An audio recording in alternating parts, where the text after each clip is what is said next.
श्री स्वामी समर्थ। गुरु म्हणजे माणसाच्या रूपात परमात्मा। गुरु म्हणजे भगवान व भक्ती यांच्यातील मध्यस्थ। गुरु तेथे ज्ञान, ज्ञान तेथे आत्मदर्शन आणि आत्मदर्शन तेथे समाधान असतं। गुरु मिळाला तर परमात्मा मिळून जातो आणि परमात्मा मिळाला तर गुरु मिळून जातो। गुरुचा आदर करा, कारण त्याच्या एवढा दुसरा मोठा कोणी नाही। गुरु आपल्याला जीवन कसे जगायचे आणि त्यात काय करायचे हे सांगतो। गुरु हा बुद्धीने पाहिला तर माणसासारखाच आहे, पण हृदयाने पाहिले तर तो परमात्म्यासारखा आहे। स्वामी आपला देव आहे, स्वामी माऊली आपले गुरु आहेत।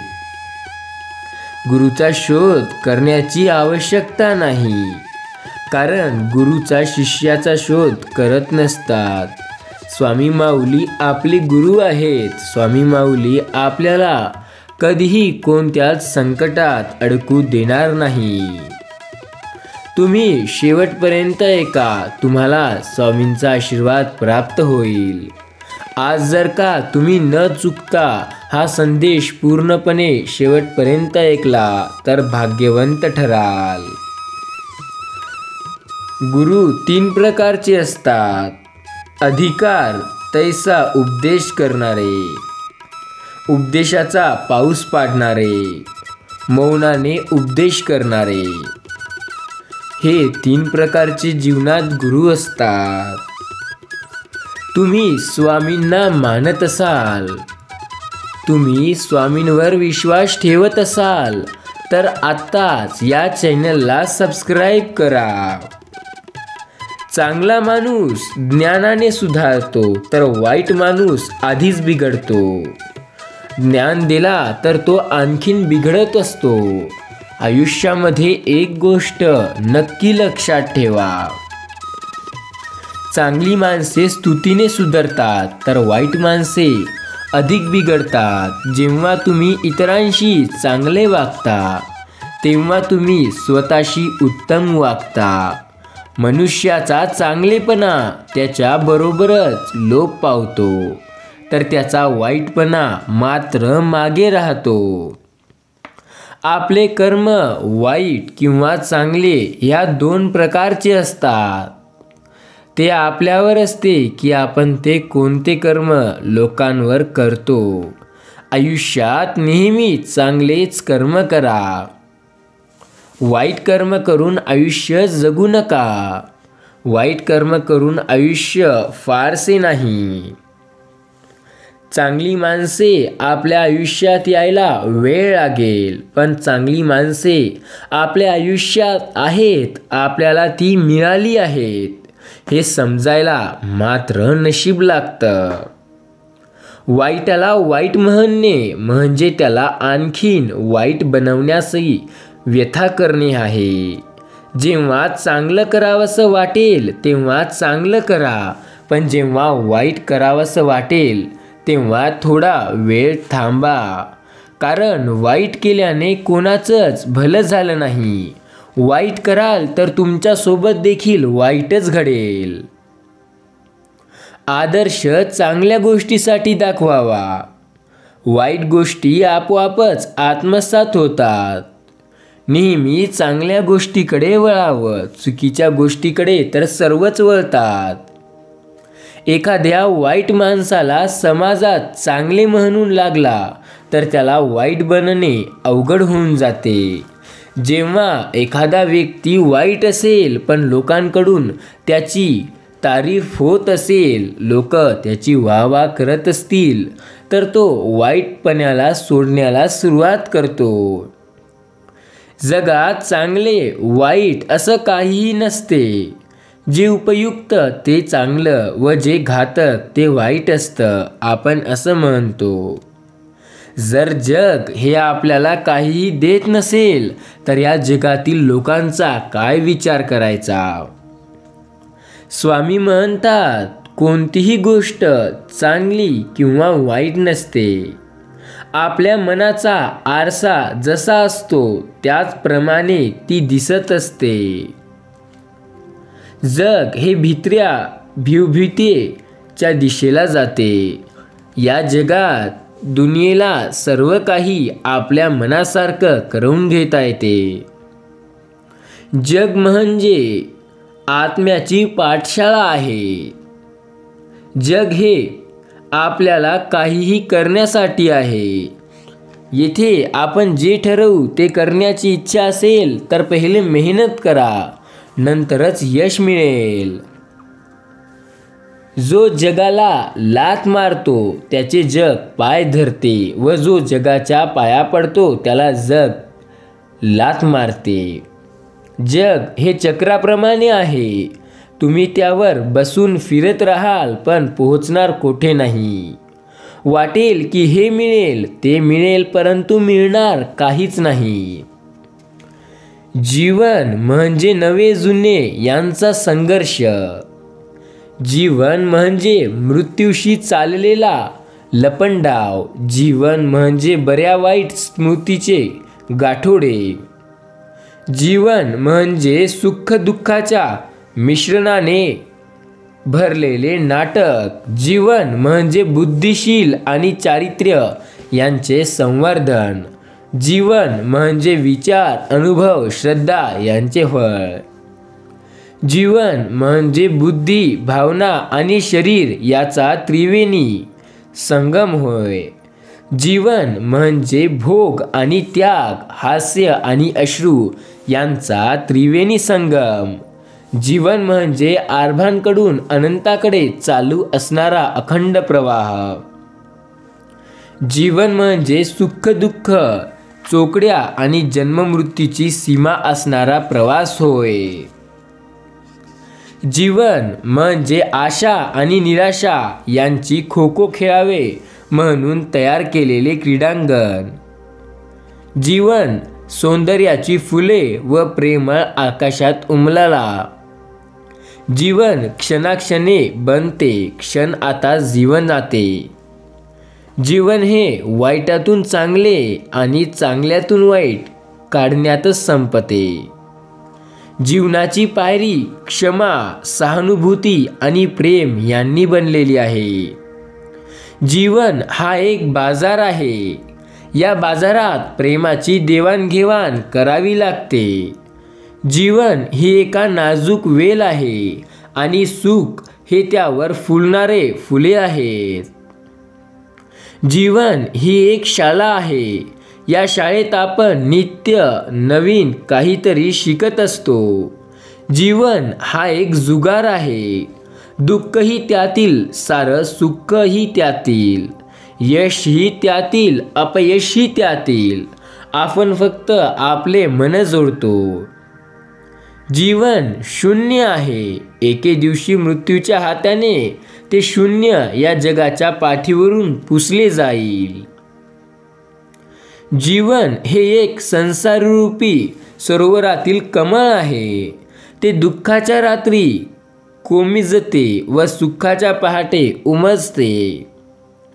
जीवनाचा अर्थ रूपांतर आहे. जे थांबेल ते मृत्यू व जे पुढे जात राहील ते जीवन होय. जीवनाचा अर्थ समजून घेण्यासाठी मागे वळून पहा, परंतु प्रत्यक्षात जीवन मात्र पुढे पाहून जगा. जीवनाचा अर्थ समजून घेण्यासाठी मागे वळून पहा. जीवन हे अशी गोष्ट आहे ज्यात आपल्याला चुकातून शिकायचं असतं. जीवन हे जन्म आणि मृत्यू यात एक खेळ होय. त्यागाने आत्मा बलवान होतो. त्याग हा सर्व प्रकारच्या कलेचा परमबिंदू आहे. त्याग हा सर्व सुखाचा पाया व जीवन मंदिराचा कळस आहे. खोडकर त्याग हा प्रतिमंदिराचा पाया आहे, तर भोग हा त्याचा कळस आहे. त्यागाच्या पापाचे मुद्दल चुकते, पण दानाच्या पापाचे व्याज मिटते. या जीवनात काय करायचे ते ठरवा, कारण जेव्हा तुमची करण्याची इच्छा होईल तेव्हा कदाचित तुम्हाला ते करायला मिळणार नाही. त्यागाचा स्वभाव दयाळू आहे, तर ज्ञानाचा स्वभाव मायाळू आहे. त्यागात अन्यायाची चीड आहे, तर दानात लौकिकाची भीड आहे. त्याग हे पोटाने घेण्याचे औषध आहे, तर दान हे कपाळावर फसण्याचे सुंठ आहे. त्याग आणि सेवा यांच्याद्वारे पृथ्वीवर स्वर्ग उरतो, तर ज्ञान आणि सेवा यांच्याद्वारे हे जग चालते. जीवनात अशक्य असं काहीही नाही. प्रत्येक गोष्ट शक्य आहे, फक्त ती गोष्ट शक्य करता आली पाहिजे. त्याग ह्या जीवनातील मोठा सद्गुण आहे. धर्म म्हणजे प्रेम. जेथे आत्मश्रद्धा आहे तेथे धर्म आहे. धर्म म्हणजे आत्मसाक्षात्कार. तुम्ही धर्माचे रक्षण करा, म्हणजे धर्म तुमचे रक्षण करतील. धर्मामुळे पशूंचे मनुष्यात आणि मनुष्यांचे ईश्वरात रूपांतर होते. धर्म हा सत्याचा आशयाने टिकतो व मेल्यावरही बरोबर येतो. आपण या जगात स्वधर्म घेऊन येतो व सर्व धर्म घेऊनच जातो. धर्माचा झगडा कधीही नसतो, तर धर्माचा झगडा हा अधर्माशी असतो. धर्म ही दानवाला मानवाला देवपण देणारी एक पवित्र शक्ती आहे. धर्मामुळे कुत्र्याला देखील देवपण येते. अधर्मामुळे देव देखील कुत्र्यासारखा बनतो. धर्म हा संसारातून मोक्षाकडे नेणारं फूल आहे. त्यामुळे त्यांचे एक टोक संसारात व दुसरे टोक मोक्षात असते. ध्येय आहे तेथे विजय आहे. ध्येयापोटी असती फळे गोमती. ध्येय धरणाऱ्या नेहमी सुरुवात एकट्यास करावी लागते. यशस्वी लोक ते नसतात जे फक्त विचार करतात की आम्ही यशस्वी होऊ. यशस्वी लोक तर ती असतात ज्यांच्या अंगी जिद्द असते. ध्येयामागे धावताना लोकांकडे त्यांच्या निंदेकडे लक्ष देऊ नका. स्वातंत्र्य हा आपणास जन्मापासून मिळणारा हक्क नाही. तो हक्क आपल्या कर्माने आपण मिळवलेला पाहिजे. सतत दक्ष राहणे हीच स्वातंत्र्याची किंमत आहे. आयुष्यात आपल्याला प्रयत्न करत राहावे लागतात. कदाचित यश हे आपल्या मनावर नसेल की मिळेल की न मिळेल.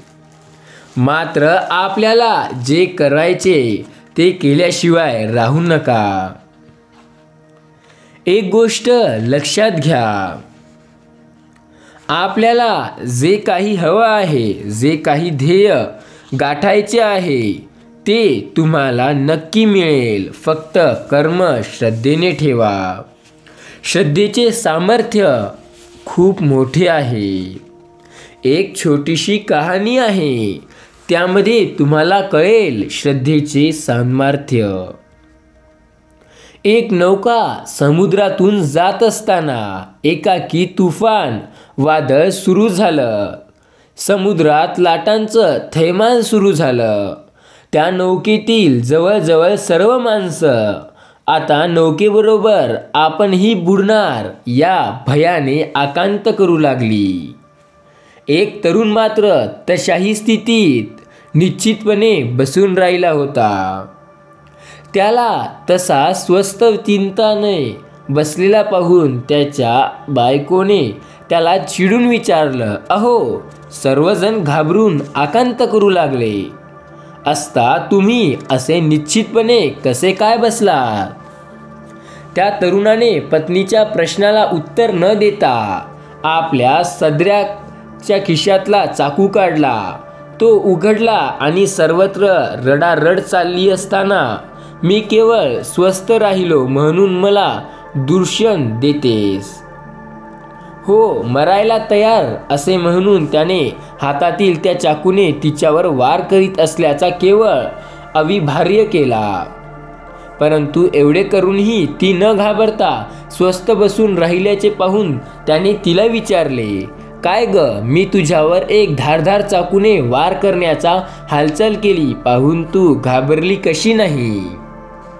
त्यावर ती म्हणाली, तुमचे माझ्यावर अतिशय प्रेम असल्यामुळे तुम्ही माझ्यावर चाकू वार करणे शक्य नाही असा माझा तुमच्यावर दृढ विश्वास आहे. तिने हे अपेक्षित उत्तर दिलेले ऐकून तो तरुण तिला म्हणाला, मग देवाचेही माझ्यावर अत्यंत माया असल्यामुळे तोही मला नौका बुडू देणं शक्य नाही अशी माझीही त्यावर दृढ श्रद्धा आहे व या श्रद्धेच्या बळावरच मी भोवताळी वादळ घुमावलं असताना निश्चितपणे बसून राहिलो आहे. आणि काय आश्चर्य, थोड्याच वेळात ते वादळ शमले आणि त्या नौकेने पुढला प्रवास सुखकरपणे पार करून मुक्काम गाठले. आपली श्रद्धा एवढी भक्कम असायला हवी. आपल्या भक्तीला एवढं दृढ ठेवा की कितीही मोठं संकट आलं तरीही मागे पाहण्याची गरज नाही पडली पाहिजे. आयुष्यात संकटे येतात, संकटे जातात. जे काय करायचे ते आपल्यालाच करावं लागतं. आयुष्यामध्ये अडचणी आहेत, पण सामना करून यशस्वी मात्र आपल्यालाच व्हायचं असतं. लक्षात घ्या, तुम्ही जर स्वामींना मानत असाल आणि त्यांची भक्ती करत असाल तर हा संदेश अर्धा सोडून तुमच्यासाठी खूप खराब आहे. त्याच्यासाठी हा संदेश पूर्ण ऐका आणि स्वामी नक्की म्हणत तरी काय आहेत हे जाणून घ्या. स्वामी तुम्हाला त्यांचा आशीर्वाद देत आहेत. त्यांचा हा संदेश पूर्ण ऐका अशी त्याची इच्छा आहे. तुम्ही आयुष्यात जसे काम कराल तसे फळ मिळेल, कारण कर्मासारखे फळ हे देव देत असतो. पेरले तसे उगवते हे तर तुम्हाला माहीतच असेल. एका विधवा बाईला श्यामला नावाची सख्खी मुलगी व विमल नावाचा सावत्र मुलगी होती. श्यामलाला ती अपार कौतुक करी व विमलाचं ती अमर्याद छळ करी. तिला ती शिवीगाळ अन्न खायला देऊन तिच्यावरून ते दिवसभर काम करून घेई. परसादारी चांगल्या पाण्याने भरलेली विहीर असून ती विमलला गावाच्या सीमेवर असलेल्या शंकराच्या देवळातल्या विहिरीचं पाणी आणायला मुद्दाम भर उन्हात पाठवी आणि तेवढ्यात अवधीत सख्ख्या मुलीला चांगले चांगले पदार्थ करून खाऊ घाली. एकदा विमलला हंडा, कळशी व पाणी काढायला विहिरीत पोहरे घेऊन भर उन्हाची शंकराच्या देवळाजवळ विहिरीचं पाणी आणायला गेली. पोहणारे विहिरीतलं पाणी काढून तिने आपल्या जवळचा हंडा व कळशी भरली. ती घरी यायला तयार झाली, पण तेवढ्यात एका देवता जखड म्हातारीच्या रूपाने तिथे आला व विमलला म्हणाली, बेटी मला तहान फार लागली आहे, तू मला प्यायला पाणी देशील का? दयाळू, प्रेमळ व शांत स्वभावाची विमलला म्हणाली, आजीबाई पाणी देते म्हणून काय विचारता? तहानलेल्याला पाणी देणं हे माझं कर्तव्यच आहे. देते तुम्हाला पाणी असे म्हणून विमलने हंडा खाली ठेवला आणि तिला पाणी दिले. ओंजळीत घालून तिने पाणी पिले आणि ती तृप्त झाली. त्यावर ती म्हातारी तिला म्हणाली, बेटी तुझे कल्याण होईल. म्हातारीचा हा आशीर्वाद उघड दिला, पण जाता जाता तिला अस्फुट स्वरात वर म्हणाली, गुणीपुरी, यापुढे तू जो शब्द उच्चारशील त्याला शब्दाबरोबर तुझ्या तोंडातून जाई जुईंचा सुगंध बाहेर पडेल व शोभतालेने वातावरण प्रसन्न होईल. पाण्याच्या भरलेला हंडा व घागर घेऊन विमल घरी जाताच तिच्या सावत्र आईने विचारलं, हंडा घागर भरण्यापूर्वी त्यांना पाण्यात चांगलं धुतलं होतंस ना? विमल म्हणाली, अगोदर चांगलं धुतल्यावरच मी त्यात पाणी ओतलं.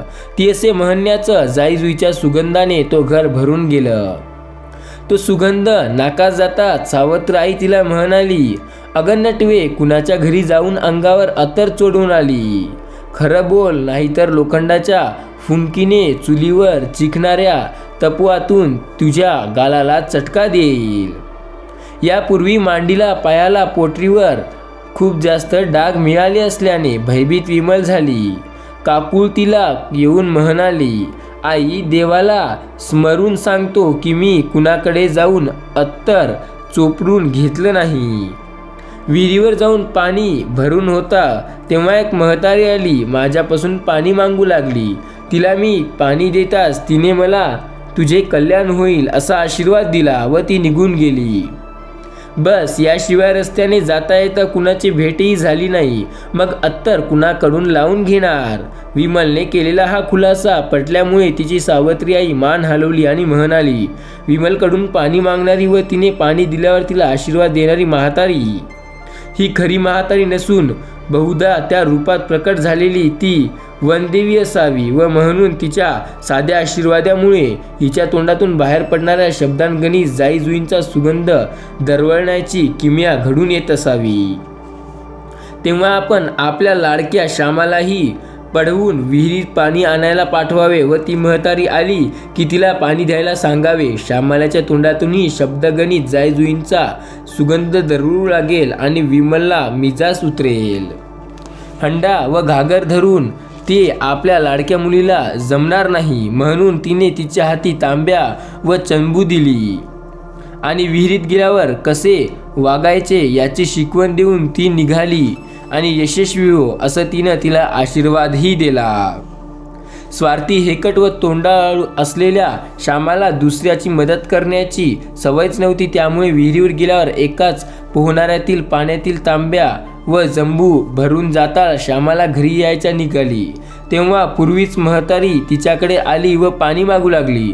पण धरून निघताना आईने दिलेली शिकवण श्यामाला त्या म्हातारीला कडाळली. म्हातारे, एवढ्या उन्हात मी दूरवर पाणी न्यायला आले, ते काय तुझ्या तोंडात ओतण्यासाठी का? चालती हो इथून, ती जोरात आवाजात म्हणाली.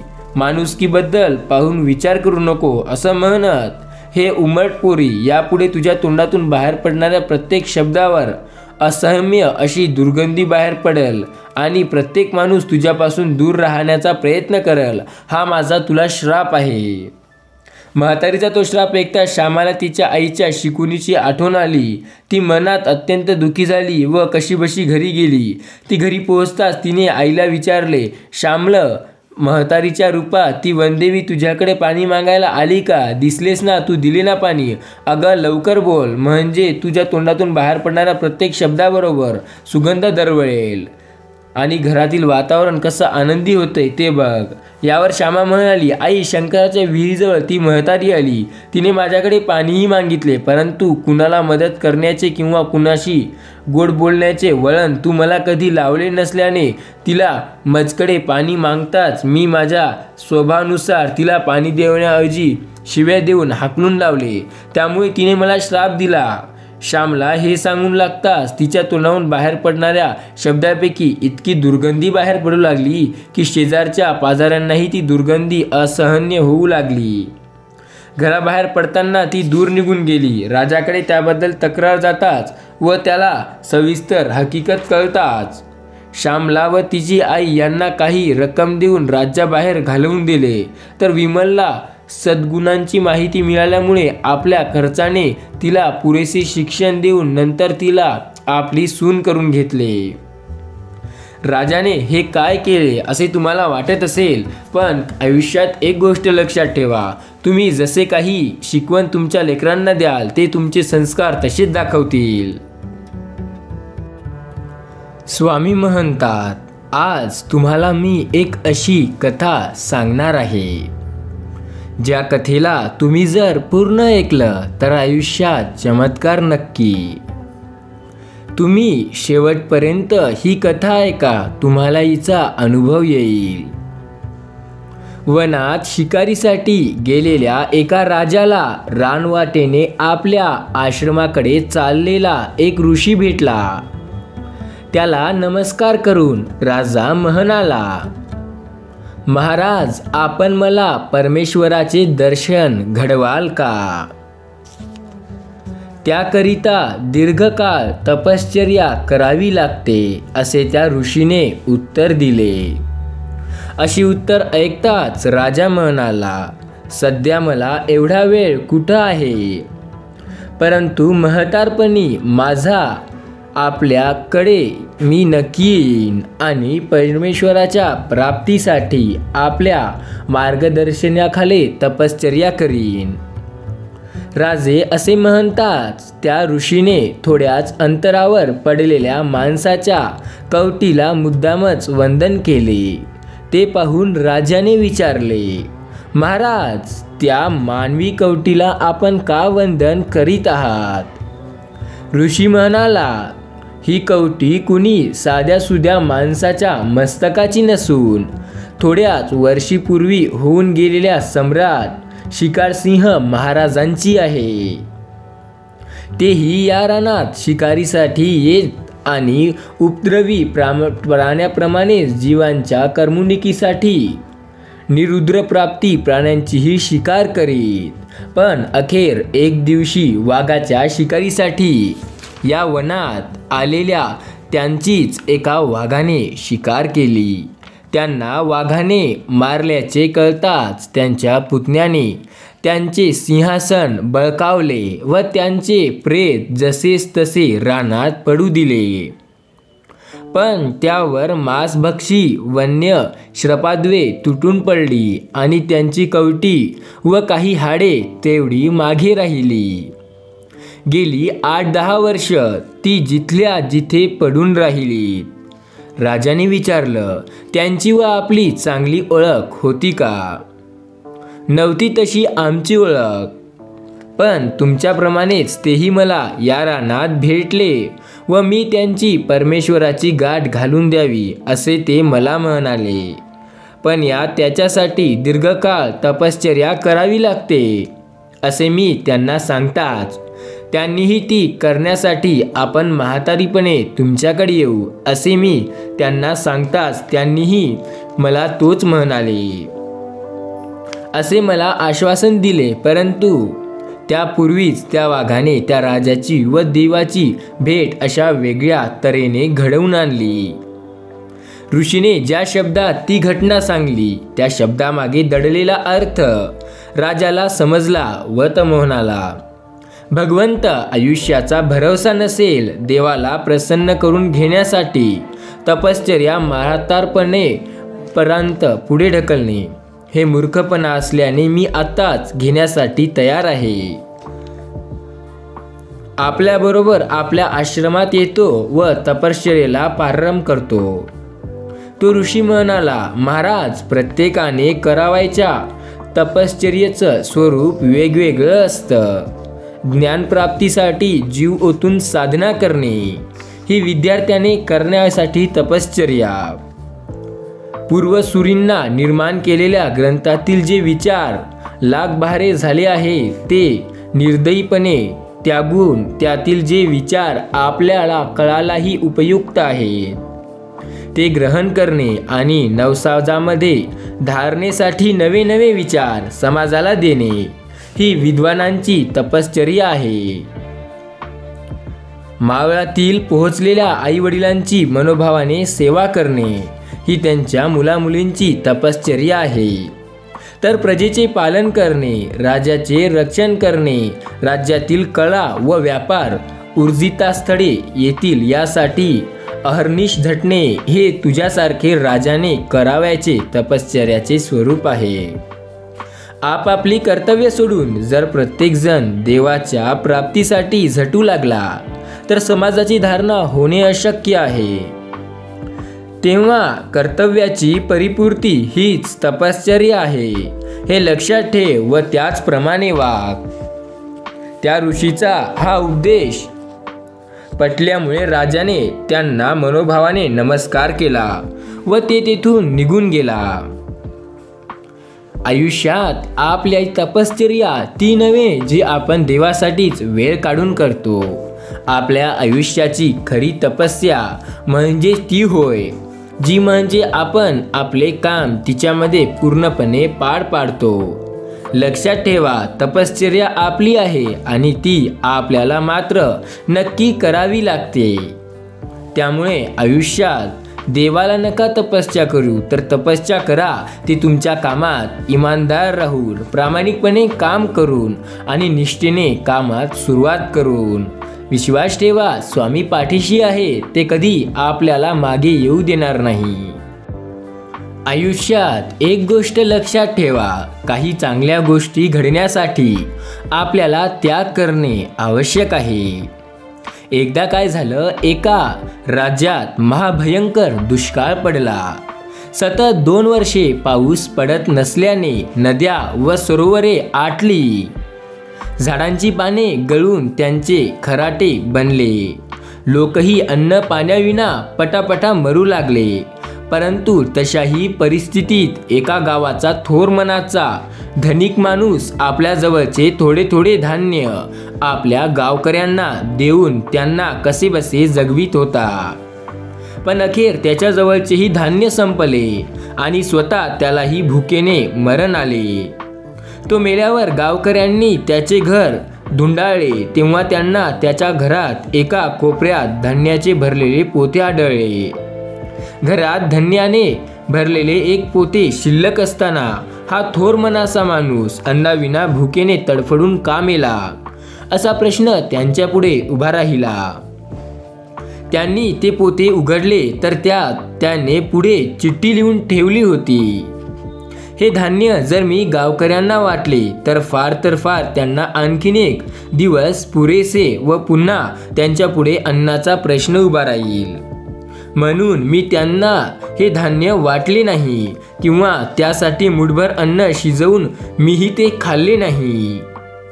सुदैवाने पाऊस सुरू झाला तर लोकांपाशी शेतात पेरणी करायला धान्य नसल्यामुळे शेते पेरणीविना राहतील आणि लोक पुढल्या वर्षीही उपासमारींना सापडतील. म्हणून हे धान्य भरलेले पोते मी फक्त शेतामध्ये पेरणी करण्यासाठी राखून ठेवले आहे. त्या थोर मनाच्या माणसाचा तो असीम त्याग पाहून गावकऱ्यांचे डोळे अश्रूंनी भरून आले.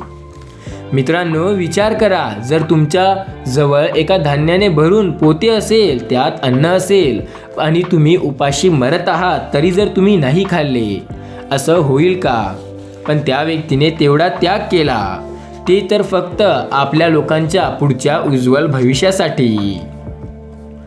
आणि नक्कीच देव त्याला चांगली गोष्ट म्हणून त्याला स्वीकारेल. एक लक्षात ठेवा, तुम्ही जर कर्म चांगले कराल तर फळ चांगले मिळेल. आता एक गोष्ट अशी आहे जी की मी तुम्हाला सांगत आहे आणि ती ऐकल्यानंतर खरंच तुम्हाला विश्वास बसणार नाही की असं सुद्धा होऊ शकतं. फक्त ही गोष्ट पूर्ण त्यानंच ऐकावी जो देवावर खरी श्रद्धा ठेवतो, जो व्यक्ती देवाला खरं मानतो. एक मनुष्य फार रागीट होता. कुणी त्याला काहीही बोलले की तो त्याच्याशी भांडण करत राही व त्यामुळे त्याचे मनस्थापना फार बिघडून होती. एकदा आपल्या गुरूंकडे जाऊन त्याने त्यांच्यापाशी तक्रार केली, गुरुदेव, लोक मला विनाकारण काही ना काही राग येण्यासारखे बोलतात.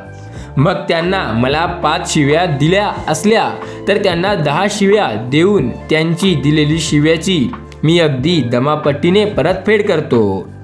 पण त्यामुळे मला अतिशय मानसिक त्रास होतो. यावर काही उपाय आहे का? गुरु म्हणाले, याला एक नामी उपाय आहे. कुणी काही बोलो वा आपले अपमान करो, आपण तिकडे लक्ष द्यायचे नाही. गुरुचा हा उपदेश त्या मनाला पटेना. तो म्हणाला, गुरुदेव, तुमचा हा उपदेश मला अगदीच अयोग्य वाटतो. कुणी आपल्याला विनाकारण शिव्या देते आणि आपण जर गप्प बसलो तर तो माणूस अधिकच शेफारून जाईल आणि पुढल्या वेळेसला मागच्यापेक्षा अधिक कसदार शिव्या देईन. तेव्हा शिष्याचा बदलाव शिष्याला घेऊन येता आला पाहिजे. जे आपल्याला सेवा देईल त्यांना आपल्याला सेवा देताच आला पाहिजे, कारण त्याशिवाय त्यांना कळणार नाही. गुरु म्हणाले, बरं तुला बदला घ्यायचा वाटतो का? मग खुशाल घे, पण दुसऱ्याने तुला शिव्या दिल्यानंतर लगेच त्याला शिव्या न देता तू 24 तासानंतर त्याला शिव्या दे, एवढे तरी माझे ऐकशील ना? त्या रागीट माणसाने ते म्हणणे मान्य केले. दुसऱ्या दिवशी तो माणूस रस्त्याने चालला होता. वासू वडके नावाचा एक खड्याळ माणूस त्याकडून पाहून मुद्दामच म्हणाला, अहो भडके. त्या भडक माणसाची जीभ त्या चिडविणाऱ्या माणसाला अहो सडके असे संबोधण्यासाठी वळून लावली. पण तेवढ्यात गुरुला दिलेल्या आश्वासनाचा त्याला स्मरण झाले आणि प्रतिशिवी 24 तासानंतर देण्याची त्याच्या डोक्यात जमून ठेवले. त्याने त्यावेळेला केवळ मौन राखले. 24 तासानंतर तो त्याच रस्त्याने जाऊ लागला असा त्याला आदल्या दिवशी चिडवलेल्या खडखड्या माणसाची उद्दिष्ट पडला. तो त्याच्या दृष्टीत पडला, पण तो म्हणाला, मला काल आपण या मुद्दाम शिव्या देऊन चिडविण्याचा प्रयत्न केला, पण तो नेहमीप्रमाणे चिडला नाही, त्यामुळे आपलीच शोभा झाली. तेव्हा आता याला चिडविण्याचा प्रयत्न करण्यात अर्थ नाही. त्याचवेळी त्या भडक माणसांचा राग बराचसा ओरडून गेला. त्यामुळे स्वतःशी तो म्हणाला, काल या वासू वडकलेने आपल्याला अहो भडके असे संबोधून आपल्याला चिडवण्याचा एक प्रयत्न केला होता, पण आपण मौन राखून तो जिरला, आज गप्प राहिला. मग गुरुदेवांनी दिलेल्या परवानगीप्रमाणे जरी आपण आता त्याला शिव्या देऊ शकत असलो तरी उगाच खाजवून कशाला काय करायचं? मनात असा विचार करून तो त्यावेळी गप्प राहिला. त्यानंतरही त्या भडकूला राग येईल असे काही माणसे बोलली, पण त्यांना त्यांच्या शब्दाचं उत्तर देण्याची करमाई त्याने प्रत्येक वेळी 24 तासानंतर पुढे ढकलली. मात्र 24 तासांना त्यांचा राग शांत होई व बदला घेण्याचा बेत तो रद्द करी. अखेर त्याने रागावर ताबा मिळवण्यासाठी यश संपादले आणि म्हणून लोकही त्याला चिडवणे बंद झाले. आयुष्यात जर आपण काम योग्य करणार तर आपल्याला नक्की यश मिळेल, पण ते काम जर करण्यात अडथळे येत असतील तर योग्य दिशा सापडायला हवी. जर योग्य दिशा आपल्याला सापडेल तर आपण ते काम अधिक योग्यपणे पार पाडू शकतो. विश्वास ठेवा, ज्याबद्दल तुम्ही विचार करता ते नक्की शक्य होऊ शकतं. फक्त ते काम विश्वासाने आणि तातडीने पूर्ण करण्याची जिद्द मनात ठेवा. राजा अठिराज हा अतिशय क्रूर व धनलोभी होता. त्याच्या जुलमी राजवटीला कंटाळलेली प्रजाजन तो कधी मरतो याकडे डोळे लावून बसले होते, पण तो लवकर मरण्यासाठी देवाची प्रार्थनाही करीत होते. याला अपवाद फक्त एका महतारीचा होता. 100 उलटलेली ती महतारी आपल्या धरत्या पायांनी एका देवळात जाई व हात जोडून देवाला प्रार्थना करी, हे देवा, आमच्या अठराजित महाराजांचं उदंड आयुष्य दे. हिरांकडून ही बातमी राजाला कळताच त्याने मोठ्या आनंदाने तिला राजवाड्यावर बोलावून घेतले व मोठ्या खुशीत येऊन विचारले, आजीबाई, तुम्ही न चुकता दररोज देवळात जाऊन मला उदंड आयुष्य मिळावे यासाठी देवाची प्रार्थना करता, हे खरं आहे ना? खरं आहे. यावर अधिक खुशीत येऊन राजाने तिला विचारले, आजीबाई, असे कोणते सद्गुण तुम्हाला माझ्यात दिसून येतात म्हणून तुम्ही मला उदंड आयुष्य मिळावे यासाठी देवाची न चुकता प्रार्थना करता? ती निर्भय होऊन म्हणाली, सद्गुरू कुठले आले? सद्गुण कोणतेच नाही तुमच्यात पण तुमच्या आजोबाही अतिशय क्रूर आणि चैनी होते, म्हणून त्यांना लवकरात लवकर मरण यावे यासाठी मी देवाची मनोभावाने प्रार्थना केली. ती देवाने ऐकली म्हणून लवकर मृत्यू पावले. पण त्यानंतर तुमचे आजोबा राजे झाले. ते तर तुमच्या पापनापेक्षाही अधिक क्रूर होते, जुलमी चैनी निघाले, त्यामुळे प्रजाजन अधिक दुःखी झाली. तेव्हा तेही लवकर मरावेत यासाठी मी देवाची प्रार्थना करीत राहिले. त्यामुळे देवानेही त्यांनाही लवकर परलोकी नेलं. त्यानंतर तुमचे वडील राजसिंहासनावर बसले, पण ते तर तुमच्या पंजापेक्षाही खूप जास्त क्रूर आणि अधिक जुलमी ठरले. त्यामुळे त्यांनाही लवकरात लवकर मृत्यू यावा यासाठी मी देवाची प्रार्थना करीत होती आणि त्यामुळे तेही लवकरच गचकले. त्यानंतर महाराज तुम्ही गद्दीवर बसले आणि पंजोबा आजोबा व वडील यांच्यावरही ताण करून राज्यात उच्छाद मांडला, तेव्हा आता तुम्हालाही लवकरात लवकर देवाने घेऊन जावे यासाठी मी जर देवाची प्रार्थना केली आणि समजा त्याने ती ऐकली आणि तुमच्या मुलाने जर आपल्या सर्व पुंजनावर दृष्टनावर कडी घेतली तर लक्षावधी प्रजाजनांना जायचे कुठे? तेव्हा आहे त्या सध्याच्या अगोदर काहीही करायचे नाही. तुम्ही जसे आहात तसे राहा. त्यामुळे मी देवाला प्रार्थना करते की तुम्ही लवकर मरू नका, तुम्हाला उदंड आयुष्य लाभो. हेच या आजीबाईची प्रार्थना आहे अशी ती आजीबाई म्हणाली आणि ठामपणे तेथून निघून गेली. राजा आश्चर्यचकित झाला. ही आजी तर आपल्या मृत्यूची येऊ नये असं म्हणण्याचं हे कारण आहे. त्याला कळताच तो थक्क झाला. मित्रांनो, काही गोष्टी अशा होत्यात ज्या आपल्याला खूपच त्रास देतात, पण एक वेळ नक्की अशी येते ज्या वेळेस आपल्याला आनंदी वातावरण होते, सर्व काही आपल्या मनासारखे होते. त्यावेळेला प्रत्येक गोष्ट मनासारखी झालेली पाहून आपण घाबरून जायचे नाही. एका घरी एक साधू भिक्षा मागायला गेला असता त्या घरातील सून त्याला भिक्षा द्यायला पुढे आली. तिच्या चर्चेवरच देवी तेच पाहून त्याने तिला विचारलं, ताई तुमचं वय किती आहे? 20 वर्ष. पण मला तर तुमचं वय 35-36 वर्षाचं वाटतंय असं तो साधू म्हणताच तिने उत्तर दिलं. तरीही माझं खरं वय 20च आहे. साधूने पुन्हा प्रश्न केला, आणि तुमच्या पतीचं वय काय आहे? 6 वर्ष. बरं, तुमच्या सासूबाईचे अंदाजे वय किती असेल? त्या असतील जमतेम 3 वर्षाचा. असं म्हणताच मग तुमच्या सासऱ्याचं वय किती असेल? ते तर अजून जन्मायलाच आहे. तिची ती चकारात्मक उत्तरे ऐकून तिचा पती घराबाहेर आला आणि त्या साधूला म्हणाला, साधू महाराज, तिने तुम्हाला दिलेले उत्तर तुम्ही मनावर घेऊ नका. तिला वेड्याचा झटका आलेला दिसतोय. यावर तो साधू म्हणाला, साहेब असं भलतंच बोलू नका. तुमच्या सौभाग्याची आध्यात्मिक अधिकारी फार मोठा आहे. घरातल्या माणसांना घरातील गुणी माणसांची किंमत कळत नसल्यामुळे तुम्ही त्यांच्याविषयी असे बोलता. त्या बाईच्या पतीने आश्चर्याने प्रश्न केला, साधू महाराज, अहो हिचं वय आता 37 वर्षाचं झालेलं असता ती 20 वर्षाचं असल्याचं सांगतंय. हा वेड्यापणा नाही का? साधू म्हणाला, मुळीच नाही. तुमच्या सौभाग्यवतीने दिलेल्या उत्तरांचा शब्दार्थ न घेता त्या उत्तरांकडे वळलेला अर्थ जर तुम्ही समजून घेतला तर तुम्हाला त्यांच्या उत्तरांची सत्यता पटेल. मनुष्य खऱ्या अर्थी तेवढाच काळ जगतो जो काळ तो ज्ञानसंपदा, परोपकार किंवा तशात तऱ्याच्या सत्कारामध्ये घालवतो. केवळ खाण्यापिण्यात व आळसात घालविलेले आयुष्य हे आयुष्य नव्हे. तुमच्या सौभाग्यवतीने त्यांच्या आयुष्यातील एकूण 20 वर्षाचा काळ अशा सत्कार्यात घालविलेला असावा, म्हणून त्यांनी त्यांचे वय 20 वर्षाचं असल्याचं सांगितलं. त्या साधूने केलेला हा खुलासा ऐकून त्या बाईचा पती स्मिन्न वंदनाने म्हणाला, साधू महाराज, आता माझ्या पत्नीने दिलेल्या अर्थांचा अर्थ माझ्या ध्यानी आला. माझं लग्न झालं तेव्हा माझी पत्नी 17 वर्षाची होती. ती सासरी आली आणि आम्ही फारसे अनुकूल नसतानाही ती जवळ असलेल्या अनाथ व गरीब विद्यार्थ्यांसाठी प्राथमिक शाळेत शिक्षिका म्हणून काम करू लागली. गेली 20 वर्ष तिने त्या शाळेकडून मानधनाच्या किंवा पगाराच्या रूपात एकही पैसा घेतलेला नाही. आपल्या आयुष्याचा हा 20वा वर्ष काळच तेवढा सत्कारणी लागला असे मानून तिने तुम्हाला तिचे वर्ष 20 वय असे सांगितले.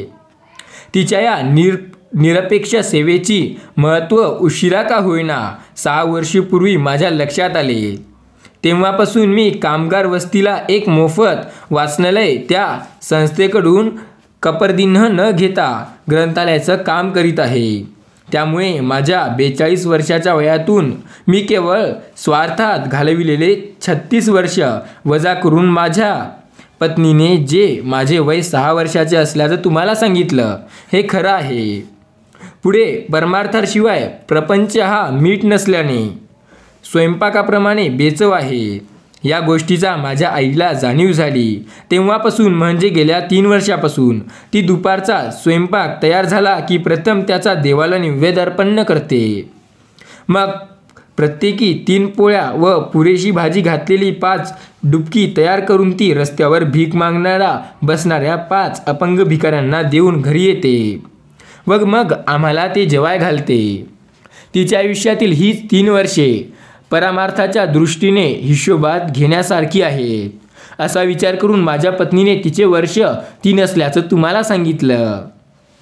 शेवटी त्या स्त्रीचा पती त्या साधूला म्हणाला, महाराज, आता माझ्या वडिलांविषयी बोलायचं तर ते प्रपंचाच्या दृष्टीने जरी अतिशय चांगले असले तरी ते वयाची 70 उलटली असतानाही त्यांच्या प्रपंचातून थोडे बाहेर पडू देत नाही.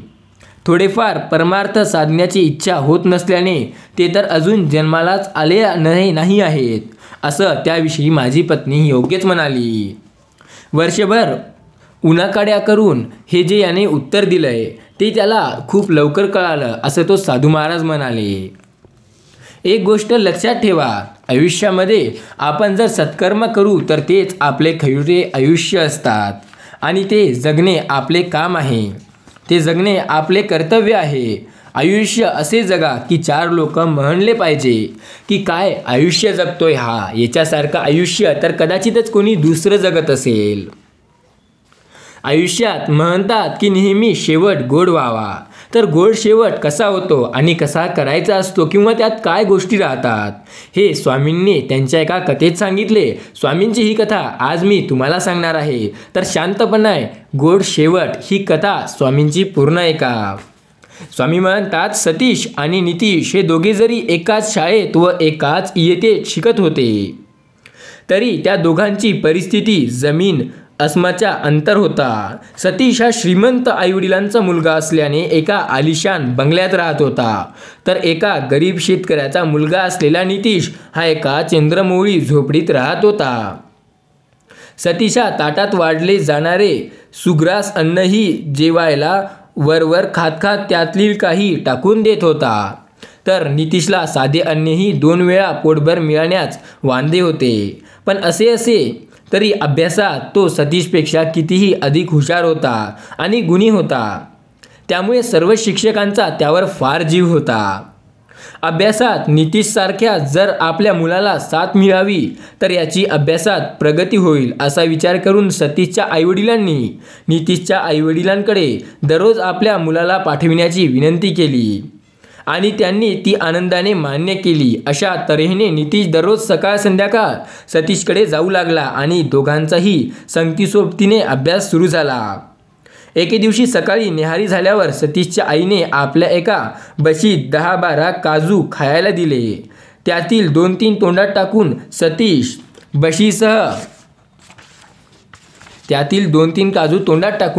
बशीसह वरच्या मजल्यावर आपल्या अभ्यासाच्या खोलीत गेला आणि ती बशी कोपऱ्यात एका टेबलवर ठेवून तो पुस्तक वाचायला गडू लागला.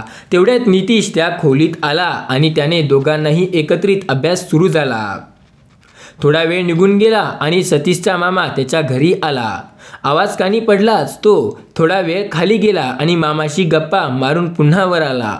बघतोय तर काही अंतरावरील टेबलवर ठेवलेल्या बशीत काजू नाहीसे झालेले पाहून रागाने नितीशला म्हणाला, काय रे, या बशीतील 7-8 काजू मी नसल्याने संधी साधून तू खाऊन टाकले ना? नितीश म्हणालाय, अरे तुला अशी शंका आली तरी कशी? मी गरीब असलो तरी प्रामाणिक आहे. मी तुझी ती बशी आणि तिच्यातील काजू पाहिले सुद्धा नव्हते. आवाज चढवून सतीश म्हणाला, नितीश, तुझ्याजवळ मला शंका नाही तर खात्री आहे की ते काजू तूच खाल्ले. तू इथून निघून जा. यापुढे तू नाही आलास तरी माझे अडून राहणार नाही. सतीशचा चढलेला आवाज ऐकून त्याची आई तिथे आली आणि काय झाले याची चौकशी करू लागली. नितीशने तिला घडलेला प्रकार सांगताच तो सतीशला रागाने म्हणाली, अरे नितीश, असे चोरून खाणे शक्य नाही. तू उगाच त्यावर आळ घेतोस. सतीश म्हणाला, आई, खोलीच्या रस्त्याकडे 2ही खिडक्या तावदाने बंद असलेल्या आत चिमण्या तर येणं अशक्यच आहे. मग काजू खाल्ले तरी कोणी?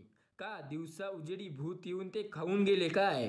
सतीशच्या आईने नितीशला जवळ घेऊन त्याला समजून घालण्याचा प्रयत्न केला, पण तो रडत रडत घरी गेला आणि घडलेला प्रकार त्याने त्याच्या आईला सांगितला. त्यावर आई म्हणाली, बाळ, तुझ्या बोलण्यावर माझा पूर्ण विश्वास आहे. तुझ्याकडून अशी गोष्ट होणे शक्य नाही. पण माझ्याप्रमाणे सतीशच्या आईनेही तुझ्यावर विश्वास दाखविला ना, मग आपण या प्रकरणाचे इथेच पडदा टाकू. मात्र त्यापुढे तू चुकूनही त्या सतीशकडे जाऊ नको. नितीशचे जाणे एकदम बंद झाले. असे 3-4 दिवस निघून गेले. एके दिवशी सकाळी सतीशच्या आईने नाश्त्यानंतर खाण्यासाठी त्याला पुन्हा एकदा बर्फी काजू दिले. त्यातील एक गर तोंडात टाकून तो बशीसह वर गेला व अभ्यासिकी गेल्यावर उतरलेले 7-8 काजू असलेली ती बशी त्याने तात्पुरती त्या टेबलवर ठेवली. तो निबंध ठेवायला मग्न झाला. तेवढ्यात त्याला चिमणीची चिवचिव ऐकू आली. त्याने आवाजाच्या दिशेने पाहिले तर एक चिमणी त्या बशीतले काजू चोचीत धरून बाजूच्या मजल्यावर कौलावर छप्पर व भिंत यांच्यातील फटीत शिरली. ती आत शिरली न शिरली तो तिचा जोरदार चिमणा काजू नेण्यासाठी त्या बशीला येऊ लागला. पण सतीशने त्याला हात दाखवून पळून लावले. 3-4 दिवसापूर्वी काजूची चोरी कुणी केली याचा उलगडा झाल्यामुळे सतीशला आता आपल्या गरीब व प्रामाणिक मित्रावर आपण अविचाराने खोटा आळ घेतल्याचा पश्चाताप झाला. तो ती बशी घेऊन तसाच खाली गेला व घडलेला प्रकार त्याने आपल्या आईच्या कानी घातला. थोडाच वेळ अंतरावर देवाऱ्यासमोर ज्ञानेश्वरी वाचत बसलेल्या त्याच्या वडिलांना त्यांचे बोलणे ऐकले व ते म्हणाले, त्या गुणी नितीशवर काजू चोरून खाल्ल्याचा जो तू आरोप केला तो किती अविचाराचा होता. आता तू त्याकडे जा व त्याची क्षमा माग. तुम्ही दोघेही तुमच्या बरोबर येतो. मग नित्याप्रमाणे ज्ञानेश्वरी 100 ओळ्या वाचून होता. सतीशच्या वडिलांनी आदल्या दिवशी संध्याकाळी कारखान्यातून घरी येताना एक हलवायाकडून विकत घेतलेला काजू बर्फीचा पुडा घाती घेऊन आपल्या मुलाला व पत्नीला त्यांच्यासह नितीशच्या झोपडीचा रस्ता धरला. झोपडीपुढे सारवलेल्या अंगणात गोणपाट टाकून नितीश त्यावर बसून अभ्यास करीत होता. त्याने एका तिघांना पाहिले व पटकन उठून उभे राहिला. आपल्या आईवडिलांना सतीश व त्यांचे आईवडील भेटायला आलेले सांगितले. पुढे येऊन व त्या तिघांनी अस्मित चर्चेने स्वागत करून नितीशच्या आई वडिलांना त्यांनी विचारले, आज गरीबाच्या घरी आपण पायधूळ कशी झाडली? आमच्या सतीशच्या अंगावर पडलेली पापाची धूळ तुम्ही झटकून टाकावीत म्हणून. याप्रमाणे उत्तर देऊन सतीशच्या वडिलांना खरे काजू कोण होते, खरे काजू कोण चोरून नेले होते हे कळले. याबाबत माहिती दिली, त्यांची क्षमा मागितली आणि नितीशला त्यापुढे सतीश बरोबर अभ्यास करण्यासाठी आपल्या घरी पाठवण्याची विनंती केली. नितीशची आई म्हणाली, क्षमा कसली मागता? सतीश जरी काहीही बोलला असला तरी तुम्ही काही आमच्या नितीशबद्दल संशय घेतला नव्हता. आणि सतीश हा बोलून चालून लहान तेव्हा आम्ही त्याचं बोलणं फारसं मनावर लावून घेतलं नव्हतं. तरीही सतीश हुंदवे देत होता. नितीशपाशी गेला व त्याने आलिंगन देऊन म्हणाला, नितीश मला क्षमा कर. तू पूर्वीप्रमाणेच माझ्या घरी येत राहशील का?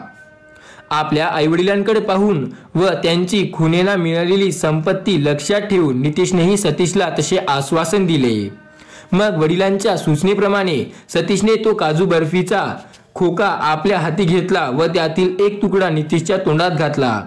नितीशनेही तो तुकडा सतीशच्या तोंडात घातला. त्यानंतर डोक्यातील एक तुकडा नितीशच्या आईवडिलांना देऊन त्यांनी नमस्कार केला. उरलेल्या बर्फीचा खोका सतीशने नितीशच्या हाती दिला. अशा तऱ्हेने मध्येच उद्भवलेल्या एका कडू प्रसंगामुळे त्यांचा शेवट अखेर गोड झाला. आयुष्यात संकटे येतात, पण त्यामध्ये आपण काही चुकत आहो का, कुठे आपली चूक होते का हे लक्षात घेऊन त्यांना सामोरे जाणे हे योग्य असते. आयुष्य हे फार अवघड आहे असे म्हणणारे लोक खूप आहेत, पण त्या आयुष्याला प्रामाणिकपणे जगणारे खूप कमी आहे. फक्त विश्वासाने काम करा, प्रत्येक गोष्ट शक्य होईल. स्वामी म्हणतात, एका शहराच्या उपनगरात चंद्रकांत चिंचणीकर नावाचा 30-35 वर्षाचा एक तरुण राहत होता. त्याने एक कुत्रा पाळला होता. त्याचे नाव होते पुष्कक. पुष्ककची तो अतिशय काळजी घेई. त्याशिवाय कुंपणावरून उडी मारणे, शिडी चढणे, गळ्यात बांधलेली पिशवी आपण सांगू त्या मित्राकडे व नातेवाईकडे पोहोचवणे या गोष्टीही तो त्याला शिकवते. पुष्कक बुद्धिमान असल्यामुळे धनी शिकवी त्या गोष्टीचा तो पटकन शिके. एका दुपारी घरापुढे रस्त्याने आगीचे 2 बंब घनघन गेले. गावातली एखादी इमारत आगीच्या भक्ष्यासाठी पडली आहे. हे चंद्रकांत आपल्या पुष्काला घेऊन बंबावर गेले. त्या दिशेने भराभरा चालू लागला व थोड्याच वेळात आगीचे लोक उठत असल्याचा इमारतीपाशी पोहोचला. चंद्रकांतने पाहिले की आग विझवायला बंब घेऊन आलेले जवान त्या पेटलेल्या इमारतीत घुसत आहेत आणि माणसांना व मौल्यवान सामानाला घेऊन बाहेर येत आहेत. पहिल्या व दुसऱ्या मजल्यावरची माणसेही खिडकीपाशी येत आहेत आणि खाली जवानांना धरून ठेवलेल्या जाळ्यात एकामागून एक अशा उड्या घेत आहेत. तेवढ्यात थोड्याच वेळापूर्वी आपल्या बाळाला जमिनीवर अंथरुणातून झोपवून बाजारात गेलेली दुसऱ्या मजल्यावरील खोलीत राहणारी एक तरुण जोडपे बाळाच्या ओढीने लगबगीत परत आले आणि आपले बाळ आगीत सापडल्याचं पाहून आकांत करू लागले. त्यांना शांत राहायचं सांगून बाबवाल्यांनी जवानांनी त्या खोलीत खिडकीपाशी एक उंच शिडी लावली. पण खिडकीपाशी ज्याला येता आले नसते त्यापैकी कुणीतरी खिडकीत जायला धजेना. तेव्हा चंद्रकांत आपल्या कुत्र्याला म्हणाला, पुष्कळ शिडीवर चढ व बाळाला घेऊन ये खिडकीपाशी. ये चल चढ लवकर. धन्याचा हुकूम त्या मुक्या पण हुशार प्राण्याला बरोबर कळला. तो क्षणभरही वाया न घालता खिडकीवरून खोलीत शिरला व आगीत लहान बाळासह त्याचे झबळे तोंडात धरून खिडकीपाशी आला. तिथे एक जवान उभा होता. त्याने बाळाला व त्या पाठोपाठ पुष्कळलाही खाली घेतले. काही जवानांनी धरून ठेवलेल्या जाळ्यात टाकले व अशा रीतीने त्यांना आगीतून सोडविले. पुष्कळने बजावलेला त्या मोठे कामगिरी पाहून त्यावर खूप खुश झालेल्या लोकांनी त्यांचा एक खूप मोठा सन्मान ठेवला. त्यामध्ये त्याचा सन्मान करण्यात आला. जसं प्राणी इतके हुशार असतात की ते काहीही करू शकतात, तसे जर आपण हुशार होऊ तर आपण काहीही करू शकतो. एक गोष्ट अशी आहे की आपण हुशार आहोत, फक्त ते आपल्यालाच कळत नाही. स्वामी म्हणतात, अशक्य गोष्ट नसते कोणतीच, फक्त आपली श्रद्धा आणि ते करण्यामागे तेवढा विश्वास द्यावा लागतो. आयुष्यात फार गोष्टी आहेत मनाविरुद्ध होतील, पण जेव्हा आपल्या मनासारखी गोष्ट झालेली आहे तो काळ ती गोष्ट कधीच विसरू नका. रागाचा त्याग करा. राग तुम्हाला मारून टाकतो, कारण रागाने मनुष्य बर्बाद होऊ शकतो. एका कामवालीला रागीट गृहस्थ आपल्या बायकोसह काळीशी गेला. तिथे गंगापूजनाच्या वेळी कुठल्याही एका गोष्टीची तिथल्या पड्यांना त्यांचा त्याग करायला सांगितला. हे ऐकून त्याची बायको म्हणाली, अहो, ज्या गोष्टीचा त्याग करायचा आहे ती गोष्ट महत्त्वाची असायला हवी ना, मग तुम्ही रागच सोडा ना. बायकोच्या सांगण्यानुसार त्याने आपला राग विधीपूर्वक गंगेत कायमचा सोडला, पण पड्याने सांगितलेला मंत्र म्हणत त्यावर उदक सोडले. घरी परतल्यावर त्याने काशी यात्रा सांगता करण्यासाठी मावंदे घातले आणि तीर्थप्रसादासाठी आसपासच्या अष्टमाथींना बोलावले. अशाच मित्रमैत्रींपैकी एकाने त्याला विचारले, तुम्ही काशी यात्रा केली, पण तिथे गंगापूजनाच्या वेळी कुठली तरी एक गोष्ट गमवतायत, काय कामाची? अर्पण करावी लागली ना, मग तुम्ही कुठल्या गोष्टीचा त्याग केलाय? मी ना रागाचा कायमचा त्याग केलाय. सागाचा त्याग म्हणजे सागाच्या लाकडाच्या खुर्च्या टेबल यापुढे वापरण्याची नाहीत का? पण तुमच्याकडे तर अजूनही टेबल खुर्च्या आणि कपाट सागाच्या लाकडापासूनच बनवलेली दिसत आहेत. अहो, सागाचा नाही तर रागाचा. रागाचा काय थक्क करता गोपालराव तुम्ही? अहो, तुमच्याकडे मुळात वाघ कुठे होता, तर तुम्ही त्याचा त्याग करावा. अहो, वाघाचा नव्हे, रागाचा. रागाचा आता आलंय लक्षात. तुम्ही तागाचा म्हणजे तागापासून बनवलेल्या गोमपाट, पिशव्या वगैरे सारख्या गोष्टीचा त्याग केलाय काय? आता मात्र राग अनावर होऊन तो गृहस्थ भडकून म्हणाला, अहो गोविंदराव, तुमचे कान फुटले की काय? मी स्पष्ट शब्दात रागाचा त्याग केलाय असे म्हणत आहे. कान सताड उघडून ठेवा आणि ऐका. मी रागाचा त्याग केला आहे. रागाचा. यावर तो निमंत्रण गृहस्थ म्हणाला, गोपालराव, माझे कान चांगले आहेत, पण तुम्ही राग सोडलेला नाही. हे तुमच्या निर्दशवानं आणून देण्यासाठी मी मुद्दामच बहिरेपणाचं सोंग आणलं. गोपालराव अंगी सद्गुण आणायचे किंवा अंगाचे दुर्गुण घालवण्याचे नुसत्या प्रतिज्ञा करून अथवा धर्मकाविरा करून अंगी सद्गुण येत नाही किंवा दुर्गुण निघून जात नाही. त्यासाठी मनावर ताबा मिळवून केलेल्या प्रतिज्ञेचा प्रत्यक्षात उतरवण्याची दृष्टी खडतर सामान्य लावावी लागते. आयुष्यात असेच आपण ज्या गोष्टी करण्यासाठी इच्छुक राहतो, ज्या आपल्याला आवडतात, पण त्या गोष्टी आपल्याला खरंच करायच्या असल्या त्या किंवा आपल्याला आत्मसात करायच्या असल्या तर त्यासाठी आपल्याला पहिले तर ती गोष्ट आपल्याला सोडवण्याचा प्रयत्न करणे सोडून तिच्यावर ताबा मिळवण्याचा प्रयत्न केला पाहिजे. एकदा एका तरुणाने एका मुक्या तरुणीचं असामान्य रूप व तिच्या माहेरची श्रीमंती लक्षात घेऊन तिच्याशी लग्न केलं. पण दिवसभर घरात मुक्या चालणाऱ्या तिच्या वावरामुळे त्याचा संसार एकदम बेचव वाटू लागला व तो अतिशय उदास झाला.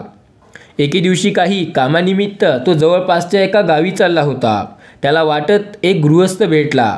तो मनुष्य नामवंत वैद्य होता. त्या तरुणाचा उदास चेहरा पाहून त्याने त्याला विचारलं. उदासीचे कारण विचारले व त्याने सांगितले. ते ऐकून तो गृहस्थ म्हणाला, तुमची व माझी भेट ही जणू देवाने घडवून आणली. मुक्या स्त्रीला बोलती करण्याची प्रभावी औषधी माझ्यापाशी आहे आणि तुम्ही जर ती माझ्याकडून घेऊन